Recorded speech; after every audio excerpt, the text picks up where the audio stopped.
How you doing, YouTube? Massive Beer Reviews, back to yet another review.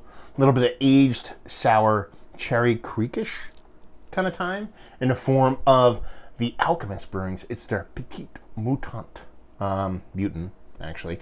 I believe this is 2016 bottle. It might say it on here. 17, actually. My bad. But yeah, let's dive into this sucker. What does it say? It says a Petit Mutant. I just want to say Mutant instead of Mutant. I don't know. Yeah. Anyway, American Sour Ale with Cherries, 7% alcohol by volume. On the back here, Petit Mutant is an American sour ale fermented entirely with a wild yeast known as Brettanomyces bruxellensis. Butchering all that shit. It was brewed with the German Pilsner malt and American Cascade hops. It was re-fermented with over 3,000, you just heard me, 3,000 pounds of Vermont grown Montmorency cherries grown from Alhome Farms in South Hero. There's over a pound of cherries in every bottle of this beer. All the whole cherries add a volume, a unique profile of almond and cherry pine. The result is an extremely dense cherry character that plays off the rustic esters produced by the unique strain of yeast. For a second year in a row, we have blended a small portion of the bacteria soured barrel aged Petit back into the final bottling blend. The intent was to add a different dimension to overall sour character of the beer while retaining all of the juiciness of the fruit. The bottle is unpasteurized and still contains live yeast, a full range of souring bacteria. You may notice the formation of small pellicle on the surface of the beer. This is expected and an indicator of further flavor development. Nope. And this beer has aged to perfection for over the last 13 months and is ready to drink immediately. The cherry character is intense and juicy and will only diminish with time. We hope you enjoy drinking as much as we enjoy labor of love, which it was created. Enjoy. Drink up. You could be dead tomorrow. John Kimmick, The Alchemist, Stowe, Vermont. Bottled August 18, 2017. This is almost a year later. It's just about to be August 2018. Actually, John gave this to me. I went up there and interviewed him for my podcast, and I told this story before, but I went up there and interviewed him with for my podcast, and I was leaving, and he gave me a bunch of beers, and I felt, it's nice to get beers from people. But I always feel weird about it, so I was like, okay, let me just sneak back in and buy a bunch of stuff. And I snuck back in. He's like, oh, man, I forgot to give you some other stuff. And then there was some wild stuff he ended up giving me, and this is one of them. So thank you very much, dude. It's been a while. We talk about drinking it fresh. I got it probably in May. This is almost August, so I've been sitting on it since then. So look at that Dirty Glass Mafia. Man, I've said this before.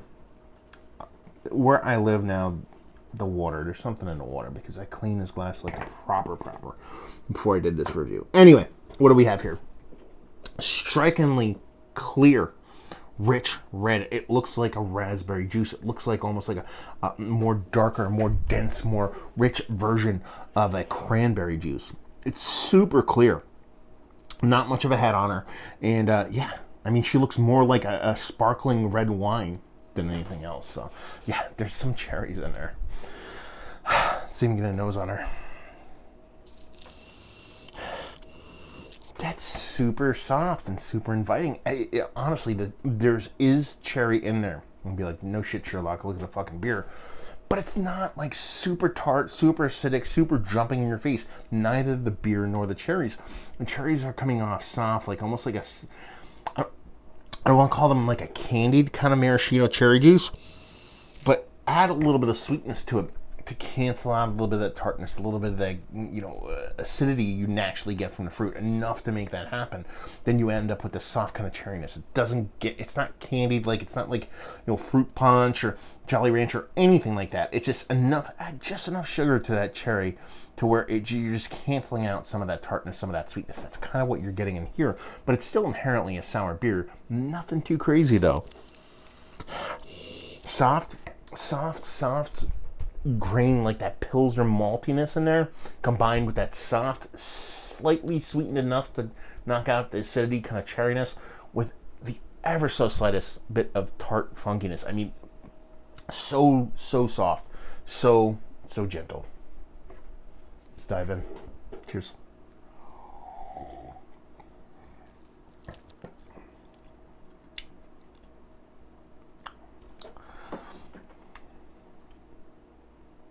That's like almost not even a sour beer. That's how gentle that is.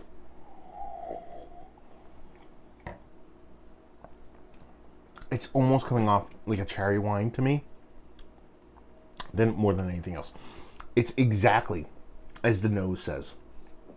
Soft, slightly acidic cherry, soft, slightly tart beer, a very super soft carbonation.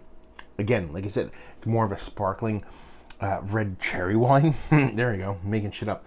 There's a soft sulfur to it that it's nothing too negative, but you know it's there. And there's a nice rich woodiness to it. It's almost bringing just enough oak and just enough tannins to add like this kind of layer to it. It's like a soft oakiness with a little bit of that tannin, a little bit of that rich, a little bit of that rich.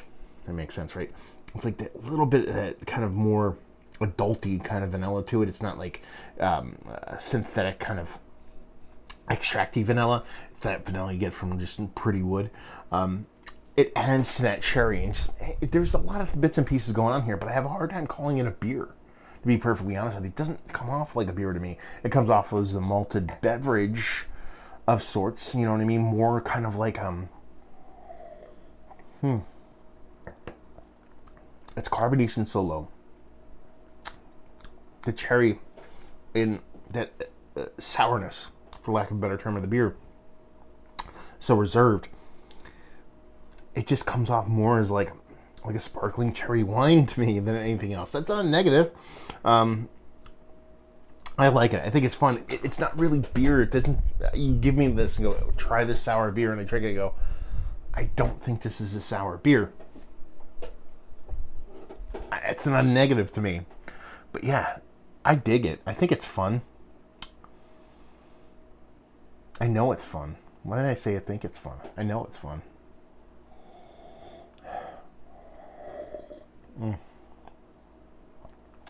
Yeah, it's a fun beer, with beer in air quotes, because it's like I said, it's something beyond beer, but it's close enough to where that's the closest thing I could define it as. You know, I wanted to explain it something further than beer, but it doesn't get far enough away from beer for me to call it something else. So yeah, it's nice, it's fun, it's tart, it's not super impactful. Everything is very rounded, everything is very soft. The cherries are nice, but they're not in your face, but everything has edges to it. Edges of tartness here, edges of sweetness here, edges of oakiness, edges of vanilla, bits and pieces here. But it all ends up coming back into this kind of soft, kind of drinkable, for lack of a better term, cherry wine kind of vibe to me. Soft, carbonated, sparkling cherry wine. More than anything else to me. I think that's fun.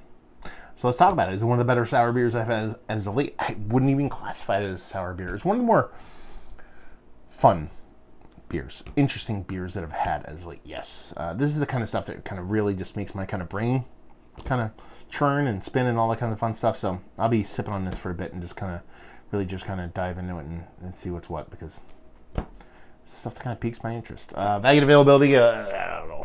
You know, I don't even know if it's still available. I don't know if this has shelves or it was brewery only, whatever. It is what it is. Lucky enough to just have it given to me and leave you with, if you like what we like this. If you like cherries, you like sour beers, and you like wine, but you know, cherries come off too big in a lot of beers. Sour beers are a bit too challenging, and wine, you like it a bit on the more reserved, softer side. This is kind of meeting in the middle of all those. Yeah, it's just the bits and pieces of everything are really pretty and gentle, and that's a good thing. So you want to be searching for. You want to be up for searching for things as opposed to be hitting in the face with flavor. You want to be able to go into it and be able to kind of poke and prod and figure out what's going on in the beer as opposed to just being screamed at what you're tasting. If that's your jam, this will be your jam. So there you go. Another review in the books. Down there if you want to talk about it. Massive Beers if you want to check me out doing the social media stuff. Beer Massive if you want to check me out doing the whole podcasting thing.